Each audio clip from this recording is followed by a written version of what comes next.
Indonesia juga begitu. Jumlah kasus itu naik atau turun tergantung jumlah tes. Kalau mau kasusnya sedikit, jangan lapor jumlah tes seperti di Cina. Kalau mau kasusnya banyak, perbanyaklah jumlah tes. Dan jangan heran, kebanyakan dokter, termasuk yang memberi nasihat kepada presiden, justru ngotot minta jumlah tes diperbanyak, karena berpikirnya textbook, dan juga karena ada duitnya. Kenapa pada minta tes COVID diperbanyak? Duit. Sweeping tes COVID, duit. Hasil tes positif, masuk rumah sakit, duit. Kalau mati, kubur protokol COVID, duit lagi. Inilah hebatnya godaan setan. Sekarang kita bandingkan kasus COVID Indonesia dan Amerika. Grafik merah itu Amerika, grafik hijau itu Indonesia.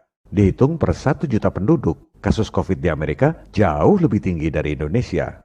Tapi tetap aja, di saat Indonesia dilarang mudik tanggal 6 Mei lalu, di Amerika tanggal 16 Mei pada nonton UFC tanpa masker.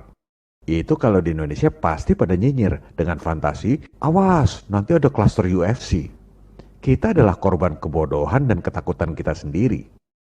Di Houston itu bebas karena gubernurnya memang cabut aturan wajib masker dan pembatasan bisnis. Padahal kasus COVID-nya jauh lebih tinggi dari Indonesia. Inilah contoh gubernur yang memikirkan rakyatnya, bukan gubernur pencitraan seperti di negeri overacting. Kalau diperhatikan, belakangan grafik kasus COVID di Amerika turun lumayan drastis. Apa sebabnya?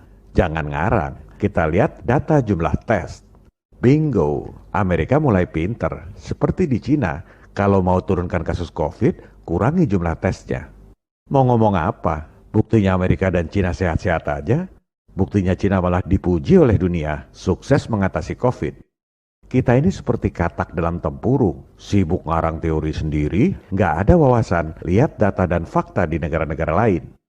Kami ini bukan anti masker, yang mau pakai masker silakan, yang nggak mau ya jangan dipaksa, seperti di Cina dan Amerika.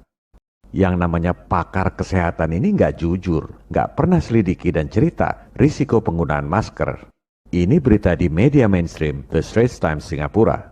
Bukan media gosip, media paling terkemuka di Singapura.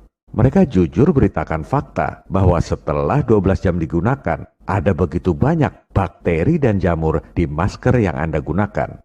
Yang mau pakai silakan, tapi kalau maksa, siapa yang nanggung risiko bakteri dan jamur sebanyak itu masuk ke mulut dan hidung rakyat setiap hari? Kepada para pemirsa, kondisi akan semakin memburuk kalau rakyatnya diam saja. Pemerintah baru akan gerak kalau ada desakan dari rakyat. Jangan harap ada perubahan kalau tidak lakukan apa-apa.